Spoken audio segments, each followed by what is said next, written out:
The last time I'd driven a car, gas cost 87 cents and our children still fought over the backseat window. I hung up my keys at 48, content to let William, my road trip prophet, handle every mile while I navigated maps and mixtapes. We joked I'd never sit in the driver's seat again unless the world flipped upside down. The world obliged. A stroke stole the strength from William's legs and left him exiled to a wheelchair. Suddenly, the passenger side felt like a cruel joke. Our sedan sat idle in the driveway, tires sagging with disuse. Doctors offered dial-a-ride services. Friends volunteered lift vans. William smiled politely, but grief fogged his eyes. One October evening, sunset bleeding tangerine across the blinds, he whispered, "I miss the road, May." The sentence fluttered in my chest like a trapped bird. That night, I rummaged through a shoebox of old licenses, found the one stamped 1992 and made a vow louder than fear. I will drive you to sunsets again. 77 isn't the age manuals recommend for reacquiring a license, but love never consults policy. I booked a DMV appointment, borrowed our grandson's learner manual, and began rehearsing turn signals in the recliner while William timed my imaginary lane changes. Friends called it nostalgic folly. I called it a compass pointing west. Every sunrise from that day smelled of ignition, gasoline, rubber, courage. This is how an arthritic grandmother sharpened reflexes, overruled doubters, mastered a wheelchair, accessible van, and chauffeured a man who once carried her over puddles to horizons he thought gone forever. Because marriage doesn't retire, it shifts gears. DMV lines are unkind to elderly knees, but hope outweighs cartilage. I arrived clutching birth certificate, vision screening waiver, and a letter from William. "She's my legs now. Please let her drive." Vision test first, neon letters wobbled. I blinked stubborn clarity into focus. Passed by one line. Written exam next. 40 questions, new rules about roundabouts and flashing yellow arrows. I studied flashcards every evening. William quizzed between physical therapy sets, his wheelchair lap a lectern. Practical lessons followed in a church parking lot. Our son-in-law loaned a minivan with hand controls for wheelchair ramp. Instructor Greta, ex-Army, zero nonsense, taught me modern mirrors, blind spot sensors, backup camera ballet. My hands trembled first session. Greta slammed dashboard playfully. "Wheels no porcelain, May. Grab it like a dance partner." I tightened the grip, found rhythm. Meanwhile, home evolved into pit stop central. William practiced slide board transfers into passenger seat. I rehearsed securing tie-down straps until muscle memory overruled panic. We timed entire procedure: ramp deploy, lock chair, buckle belts. 3 minutes 15 seconds by week 3.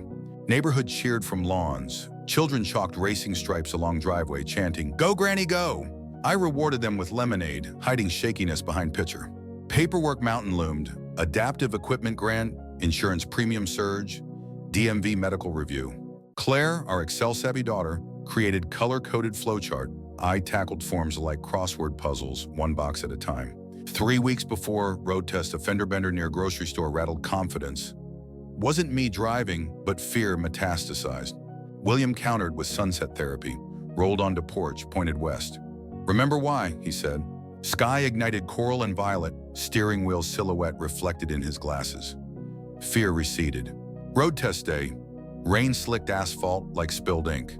DMV examiner Jenkins, beard like froth, warned, "Slippery. Take your time." I whispered thanks, channeling Greta's drill. Smooth throttle, gentle brake. Parallel parking segment loomed, nemesis of novices and grandparents alike. Van Camera offered guidelines, but mirrors and guts served better. I eased into space, wheels kissing curb with feline grace. Jenkins grunted approval.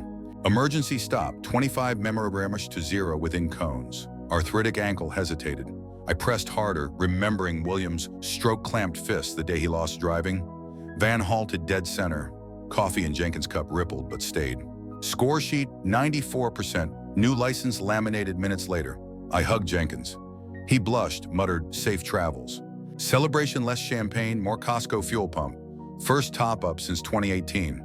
I inhaled fumes like vintage perfume. That evening, William waited rampside, dressed in his old leather jacket. I rolled him up, locked chair, slid into driver's seat, trembling. Engine purred. He tapped dashboard once.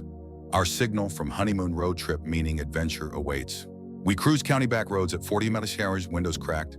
Autumn air carried wood smoke and liberation. 5 miles west, the sky melted into marmalade.